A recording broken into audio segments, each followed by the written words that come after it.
It is worth noting that the IIBA is intended as a networking organisation to put people together with people so that we can share from our experiences.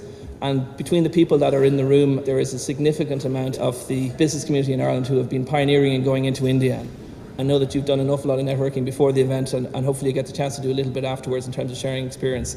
From an information sharing perspective, we've also set up a significantly enhanced website, which should act as a one-stop shop for people with information going into India before they get there. We have legal advice on that, we have tax advice, we have economic advice, we have a database of members so people can be put through to each other, we have member-specific areas, and also regular updated business news from India. So I think if you haven't already checked the website out on www.iiba.ie, you should do.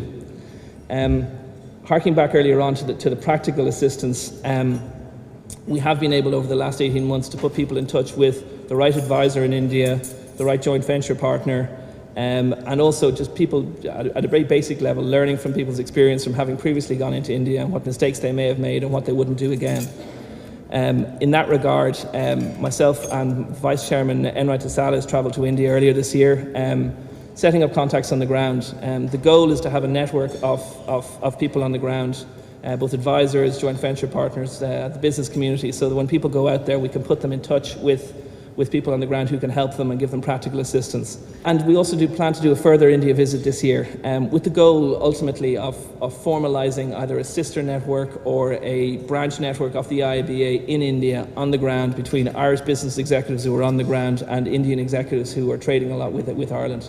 I mentioned it before and I'll mention it again, members are the lifeblood of this organisation. We need your ideas, we need your involvement, we need your time, and without that we wouldn't be where we are today. We also need to grow the membership, we need continued support for sponsorship, and I know that you'll continue to travel on the journey with us. I'm very grateful to the other members of the committee and many others around the room who have helped us get as far as we have with the committee to date. All the time is voluntary and it's very well appreciated. As a member-driven organisation, we have over 120 Irish and Indian companies as part of our membership at this point, but we're nothing without the individual companies who are members and who have both continued their membership and sponsored us. So if you can bear with me for a moment, I just want to acknowledge a few people and say some thank yous. First of all, I'd like to acknowledge Etihad as our sponsors today.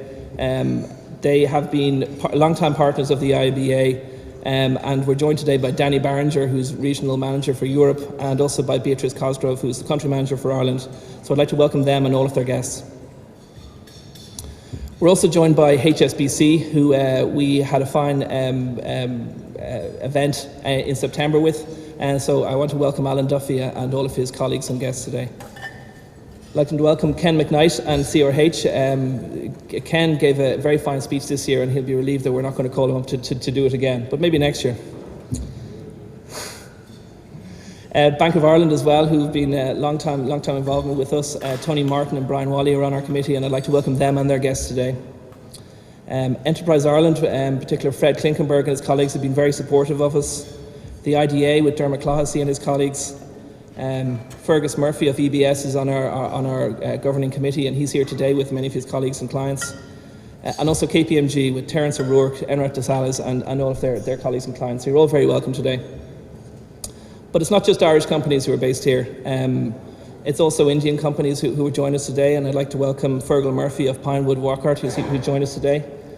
I'd like to welcome Dave Kelly of Tata Communication Systems. Sean Canning of First Source, who recently expanded in Derry, is with us, and Rachel Armstrong of Jagran, who recently set up their European headquarters in Ireland, is with us today, so I wish her well in that.